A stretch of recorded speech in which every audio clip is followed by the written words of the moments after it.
What's up guys, it's Paralyzer here, and today we're going to be breaking down all of the Black Ops 6 Zombies news. Now obviously the gameplay was released yesterday. There's about 17 minutes of gameplay footage provided by Call of Duty, of course, so I'm going to put that during this video and kind of, shrink down my face cam, put this gameplay as an overlay, and we'll play some of the important gameplay parts as we talk through different parts.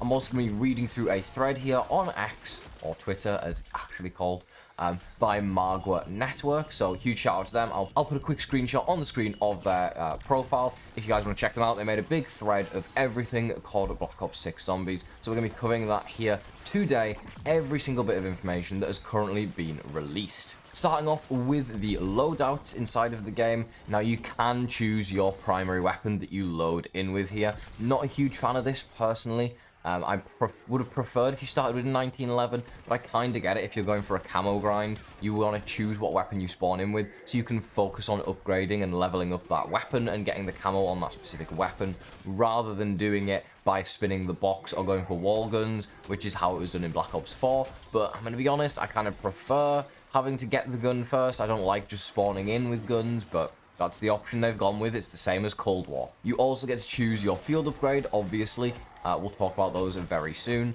You can choose your gobblegums. Again, we'll talk about those very soon. You can change your field upgrade and your gobblegum pack mid-match. So if you have 5 gobblegums you like early on, but then you don't like them for the late game, you can switch your pack, which, again, is a bit confusing and I'm not a huge fan of, because it just makes the game really, really easy. You can choose a pack that has Perkaholic at first, get Perkaholic, and then switch it out of your pack. That just is a bit of a strange one, you know what I mean? The whole point of the gobblegums is you pick 5 and you stick with those for the entire game. And if you've chose Perkaholic, the downside of that is that when you're spinning that machine, you're not going to take the Perkaholic, because even though you can hold 3 now, you just won't need it if you already have used a Perkaholic. It's kind of like wasting a slot in your pack, even though it's a really OP one. Whereas now you just take it out of your pack mid-game, and there's no downside to a Perkaholic whatsoever. You also can choose your augments before loading in. Now this is a system which can be very complicated if not explained right, but we will explain it properly later in the video. There's also an all-new arsenal machine, which looks very, very cool. It's like very similar to a perk machine in a way. It's got very much a personality to it, which I like to see. This thing is now using salvage. There is only one type of salvage, and that is the regular green salvage that you would find in Cold War. There's no rare salvage anymore. They only change it so there's only one type, which is perfect, makes it so much more simple, and you use it inside of this arsenal machine. There's 2 different things you can use salvage for. Number 1 is to upgrade the rarity tier of your weapons. So if you have a common weapon, you can upgrade it to green, then to blue, then to purple, then to gold. The other thing you can use salvage for is ammo mods. So this machine will have all the different ammo mods inside of it, and you can upgrade your weapon with these ammo mods. Speaking of the ammo mods, what are they in this game? That's a great question. We have Brain Rot coming back once again, which is the equivalent of Turned from Black Ops 3, which makes it so when you shoot a zombie, it turns it into a friendly zombie and starts killing other zombies, and also it works on boss enemies if it's going to work the same as Cold War, which I can imagine it will. There's Cryo Freeze, which when shot can have a chance to slow down an area of enemies. Next up we have Deadwire once again, which is the electric one. When you shoot a group of zombies, it does an electric pulse that's going to damage a bunch of zombies, potentially killing them. There's Napalm Burst, which is very similar to Deadwire but with fire instead. Shoot a group of zombies and a little explosion happens with fire that's going to set a few zombies on fire and do some damage. And then finally a brand new ammo mod, which is Shadow Rift, which makes it so bullets have a chance to spawn a black hole when striking enemies, which warps nearby zombies away and drops some out of the sky at high speeds, which is a pretty interesting concept. In my mind, it's very similar to a Gersh device, but we'll see how that works and how that plays out when we're actually playing the game. In terms of field upgrades, Ether Shroud returns, which makes it so when you activate it, you're invisible to zombies for 5 to 10 seconds. We have Frenzied Guard, which makes it so when you activate it, you get all of your armor back, but all of the zombies target you. We have Healing Aura, which when activated will heal you and all other players in the game, potentially reviving them depending on what you choose. We have Energy Mine. Again, you just shoot down a mine on the ground, similar to like a Claymore or a Trip Mine, and if the zombies get near it, it blows up and kills them. And then finally, a brand new one called Dark flare, which makes it so that you pull out this little gun that shoots a shadow beam at enemies, and it goes through everything and can be used on boss zombies and the like to deal massive damage. There is no ring of fire in this game, it's worth noting, so no more OP corner camping using a ring strategy that's boring as hell. In terms of score streaks and crafting, there is score streaks coming back. Again, not a huge fan of this. I don't really like the idea of just crafting score streaks, but they are coming back, unfortunately. You can craft all of your lethals and tacticals just like Cold War Zombies, so you want to craft monkey bombs, decoys, that kind of stuff. There, you will be able to do that once again. The self-revive is back, however, you can only craft 3 now to stop people just buying infinite self-revives. That was kind of OP inside of Cold War Zombies. The sentry turret and chopper gunner are both back as well. Again, not huge fans of these, but hopefully they're really expensive this time and you can't just buy them every goddamn round. They're also bringing the ARC-XD back, which was a score streak in Cold War, as well as a thing you could buy inside of Forsaken. It's a little car that does little, like, ether blasts, and then eventually it explodes and kills all the zombies. And there is a new score streak, the Mutant Injection, which when used will turn you into a mangler with the cannon, and you just obliterate zombies, and you can also melee them to wipe out entire groups of zombies all at once. This ability is absolutely crazy ridiculous and looks super, super OP. I'm gonna be honest, it looks really, really good. Next up, we have Pack-a-Punch, and in terms of this, there's no Pack-a-Punch menu. They removed that completely. All you do is you walk up to the machine, you hold your interact button. It doesn't put the weapon in the machine or take it out, it just upgrades the weapon in your hands. Still not a huge fan of this. I prefer the old Pack-a-Punch on Black Ops 3 and 4, I guess, as well, technically, where you put the gun in, it kind of takes a second, and then it spits the gun back out. That was kind of my preferred way of doing it. You can Pack-a-Punch your gun 3 times, just like in Cold War. Again, not a huge fan of this, but it is what it is. It's returning. I personally prefer the 1 Pack-a-Punch only. We have new Pack-a-Punch camos that can be turned on and off, obviously, if you like keeping your mastery camos. And there are weapons with new abilities when packed. This is kind of obvious. I don't know if there's going to be a pistol in the game, but maybe you can Pack-a-Punch it to get explosive pistols like you could in the original, like Black Ops 3, Black Ops 2, Black Ops 1 days. But we'll have to wait and see. In terms of Gobblegums, when you're playing the game naturally, every time you end a round, there is a chance for you to earn a Gobblegum. Instead of earning a liquid divinium from spending points, you now earn Gobblegums. The Gobblegum you earn is random. The higher rarity ones you are less likely to earn. So you could end a round and you could randomly just get a pop on your screen saying, you earned Perkaholic, which is pretty cool. Not sure if these can be used in the same game that you earned them, or if you have to wait until the game ends to be able to add them to your inventory. That would be good to know, because if you can use them in the same game you've earned them, that would be pretty overpowered. If you want to get a Gobblegum, you have to go to the Mr. Peaks machine, which is a very, very cool looking machine. I really like the Mr. Peaks machine. It's definitely an upgrade from Dr. Monty's machine. And when you spin it, it's going to pull one of 5 different Gobblegums from your pack, just like in Black Ops 3. You can change this at any time in the game, though, like I said, so this is kind of a weird one that could be really, utilized to be really OP if you do it right, which is weird. You can now hold 3 Gobblegums instead of just 1 at a time, so you could hold on to a couple of really, really good Gobblegums and keep spinning for that 3rd slot. You could hold on to, like, one of them could be anywhere but here in your slot, and then the other 2 could be useful ones, like the one that gives you a guaranteed wonder weapon, and you could just use the anywhere but here whenever you need it. Could be pretty useful. And also, if you're holding on to those Gobblegums and you don't end up using them and you die, then it's not going to take them out of your inventory of Gobblegums in the game. You won't lose them, you'll still have them, which is pretty cool. In terms of Gobblegums, there are over 20 in the game, and only a few of them have been revealed, so I'll talk through the ones that are revealed. We have Arsenal Accelerator, which is a rare gum, and it charges your field upgrade faster. Seems pretty simple. Shields Up, another rare one. Armor is twice as strong for 3 minutes. Seems pretty useful, that one. That could be really, really good, especially in the really high rounds where you're going to start to struggle with your armor getting destroyed. Anywhere but here, a rare Gobblegum. Teleports you to a random location on the map. Killjoy, another rare. It gives you an insta-kill power-up. Free Fire is an epic one, and it makes you so firing a weapon doesn't use any ammo for 60 seconds, so it's an infinite ammo drop for 60 seconds. Soda Fountain, next perk bought, gives an additional free one. This was in Black Ops 3, it's also an epic. Legendaries, we have Phoenix Up, revives all teammates and they keep all of their perks. Wall-to-wall clearance. Wall buys cost 10 essence, so you can buy anything off the wall for 10 essence. This one's a legendary, but I think it's going to be like Black Ops 3, where it's not really that overpowered in the slightest. It's going to be one of the worst ones, probably. On the House is also a legendary, and it gives you a free perk. Could be pretty useful. However, there is no perk limit, so you could just buy all the perks anyway, so not really that good. Perkaholics and Ultra Rare, which gives you all the perks in the map.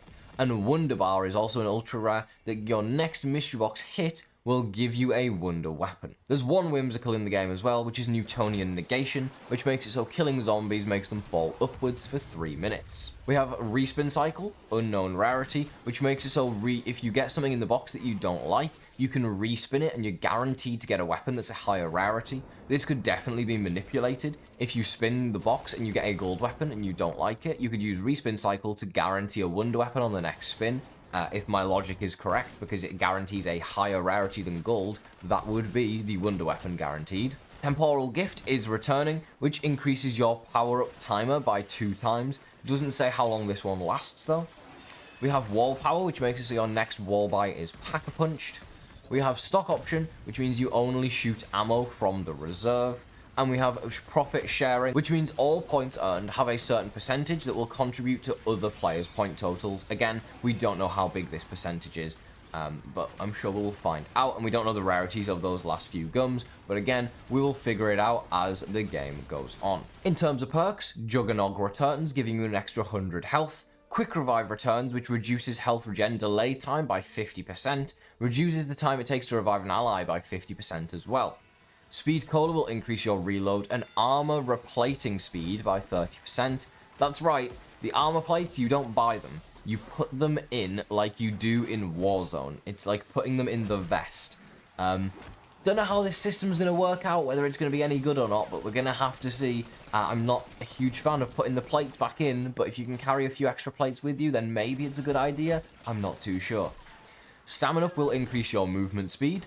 PhD Flopper will give you immunity to self-inflicted damage and status effects. It will also make it so dive to prone triggers an explosion, which increases the higher you fall. Deadshot Daiquiri makes it so ADS is on heads or wherever the critical location is for the enemy, and also increases the damage to this area. Elemental Pop, every bullet you fire has a small chance to apply a random ammo mod. And Melee Macchiato, the new perk, makes it so replacing your weapon gun butt with a deadly punch that sends enemies flying. Now these punches are very, very cool looking effect.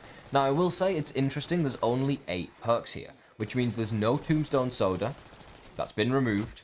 There is no Mule Kick, interestingly, that one also doesn't seem to feature. And the third and final perk from Cold War that's been removed is Death Perception. So Death Perception, Mule Kick, and Tombstone have all been removed. And we've now got 8 perks. Doesn't mean they can't be re-added in the future, though. We obviously will get DLC maps, or not DLC, but, you know, new maps with new seasons. And that means there should be new perks, in theory, in those maps, but we'll have to wait and see. In terms of armor, it is a wall buy now. You don't buy armor with salvage, you buy it with your points off the wall. They progressively increase in rarity as the rounds progress. And armor vests can be bought from walls, which can be bought up to the 3-plated version of armor. They drop as ground loot, but can also be crafted, the armor plates that is, and you have to manually equip this armor like in Modern Warfare. Not a fan of this change, but we'll see. Maybe it'll be really good. Maybe you won't die putting your armor plates in, and maybe you'll be able to hold a bunch of them, but I don't know. We'll have to wait and see. The trial machine from Cold War does return, however, it does look pretty different in the image that we've been given of it. It is going to return. It's going to be rebranded as the SAM Trials, I guess, for Samantha Maxis.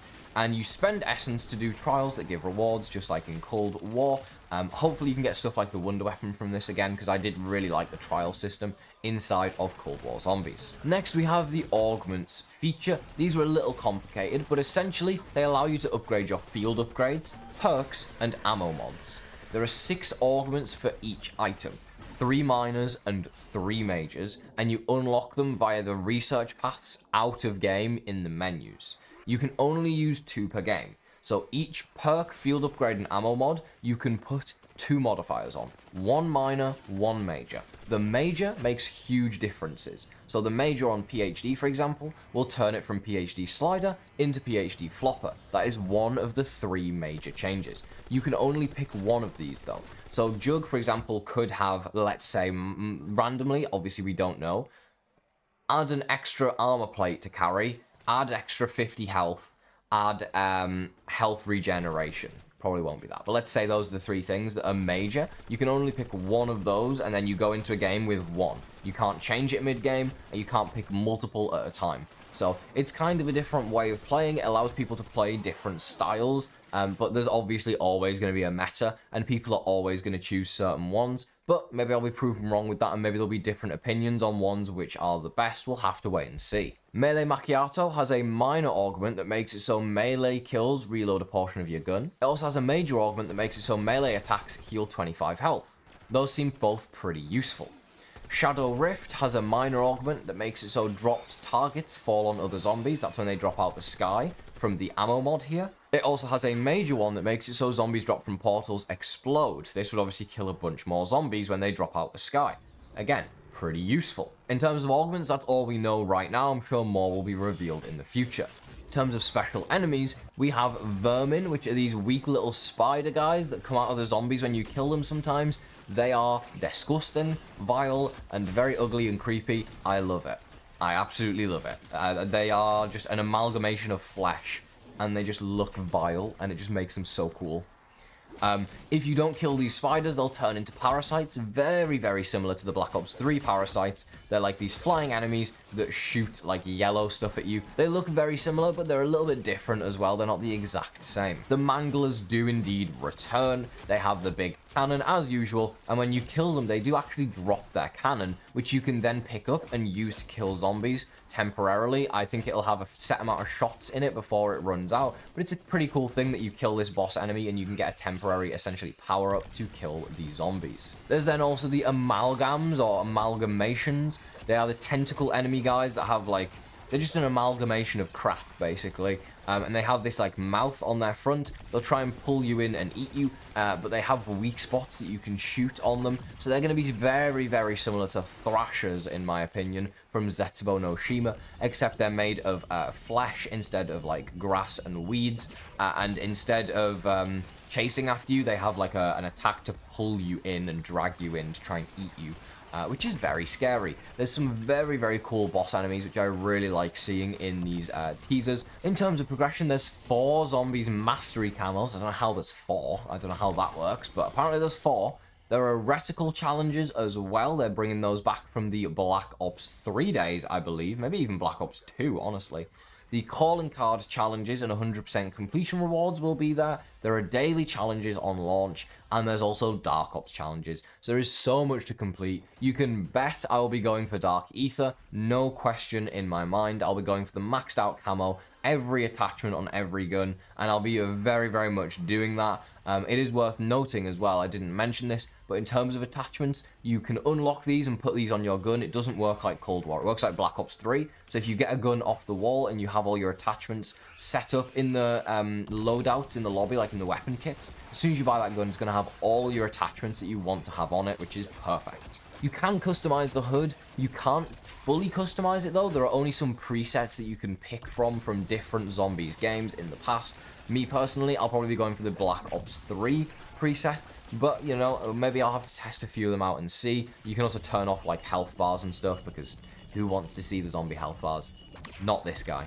In terms of the main quests, the Easter eggs no longer end the game, so you can keep playing after you finish the Easter egg, which I like, because if it gives you a reward, like a perkaholic, you want to keep playing with those perks, you know what I mean? Once the map has been released, after a little while, they're going to release a guided mode, which will, like, pause the rounds and stuff and allow players to do the Easter egg very, very easily. Obviously, we will not be doing this. We'll be doing the more difficult mode as soon as the game releases. We're going to be searching for the Easter egg. This also means that there won't be any hints or tips as to what to do in the Easter egg like there was in Cold War. They're going to be much more difficult to find, more like Black Ops 3 and 4 Zombies, which I much more appreciate. It's going to make it so much better. I'm very excited for it. When you do complete the Easter eggs and the guided Easter eggs, you're going to get exclusive rewards as well inside of the game. Especially if you complete the Easter egg before the guided one comes out, you get even more special rewards. So I'm very, very excited for this. I will be getting every single reward. Another new feature that's been added in solo is that you can save your game. If you just decide that you don't want to play zombies or you've run out of time, you just go, stand in a corner somewhere, make sure you're at full health and a zombie isn't hitting you, and then just quit and save, and your one save file slot will be taken up by that game. You can't have more than one save file, but you save your game, you log out, and then you go back the next day, load back in. You don't have to worry about your internet disconnecting overnight, and you can just keep playing, trying to get that round 100 or whatever round you're going for or whatever you're doing inside of your game. A very, very cool change and feature, and it also means you can rejoin and leave friends games as well. So yeah, it's just overall a really useful feature and something that Zombies has needed for a long, long time. Hopefully people don't exploit this by, you know, every time a new round starts, the game saves and then you die. So you just decide, whoops, my game closed all of a sudden, guys. Let me load up the game again and reload the save. How strange, right? I can see that being an exploit. Hopefully they have a way to stop people doing that. Like an autosave feature whenever a player downs, because otherwise that's going to be really heavily exploited. But we will see. In terms of other miscellaneous changes, the Rampage Inducer is back and works up until round 20. Ammo caches are back, and you can use them to buy as much ammo as you would like. Not a huge fan of this, but it is what it is. The same 7 power-ups are back as usual, although apparently Carpenter has been replaced by a full armor power-up, which is very, very sad. RIP Carpenter. The intel system is back, but it focuses more on backstory and doesn't cover the actual story of the game. Yeah, the intel system is a lot of collecting, just like it was in Cold War, and, you know, I didn't hate it in Cold War, but it also wasn't that fun. I just kind of felt addicted to collecting it, to be honest. There isn't a perk limit, which kind of reduces the value, once again, of Perkaholic in this game, if you can just buy all the perks yourself with your points, but we'll see how that plays out. There is only going to be round-based zombies in Black Ops 6, very, very nice. You can play in third person. I don't know why you'd want to play in third person. You'd have to be a crazy person, but apparently that's a thing. There is an arachnophobia option for those who don't like the spiders that you can change in the settings to make them not look like spiders anymore. And just like in BO3, like we said, you can change the camos and attachments on your guns so that whenever you get them from the box or off the wall, they'll have all the attachments that you choose. They're not randomized like in Cold War.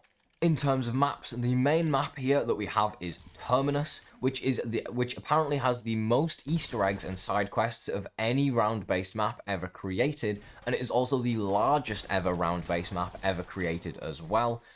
You are able to grab a boat as well that you can drive across the map to different areas and islands. However, there is a Kraken tentacle monster inside of the water that's going to chase you to stop you from just camping in this boat and hiding from the zombies. It's worth noting, there's a good chance this is probably the boss fight in the map. I would be shocked if fighting the Kraken isn't the final boss. And maybe killing this will make it so it's no longer in the water, which would be really nice for once you've completed the Easter egg as like a little bonus buff for making it easier for high rounds. The main crew inside of the map is Maya, Grey, Weaver, and Carver, as discussed before, and you have Peck, Strauss, and Raptor 1 who talk to you over the radio just like in Cold War.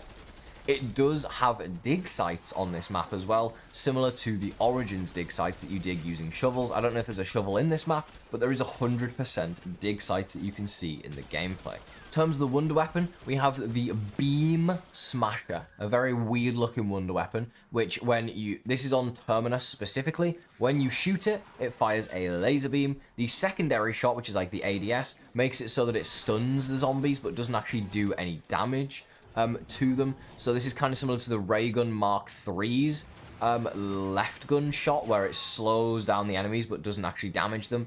And then if you reload when the mag is empty, it will cause a shockwave effect that will kill zombies as well. Apparently you can customize this through Easter eggs, so when you do the main quest, apparently you might unlock a camo for this weapon, which is pretty cool. And finally we have Liberty Falls, which is the other map we haven't seen any gameplay of yet. This takes place at the same time as Terminus, and you can choose your operator to play in this one. It doesn't have a set crew.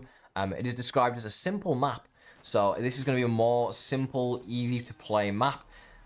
And unfortunately, it has the jet gun. That's right, they're bringing the jet gun back in this game. Not looking forward to that at all. But, you know, maybe they've finally made it good. We'll have to wait and see. Because nobody likes the jet gun. It's awful. But we'll see. I've been playing Transit recently, actually, and I hate it. It's terrible. It's the worst map ever. There is also a Dark Ether part to this map, which is going to have the Pack Punch inside of it, interestingly. And it does have an Easter egg as well. So there are 2 main Easter eggs on launch, which is very, very cool. But that should be all of the information. The next set of information will be on the 28th of August at COD Next, where hopefully we'll see more gameplay from Liberty Falls. So that is quite a while away. That's nearly 3 weeks away. But hold on, and we will get around to that gameplay when it does release. In the meantime, I'll continue with the map reviews and custom zombies. If you enjoyed this video, please leave a like on it, and I will see you in the next zombies video. Have a great rest of your day.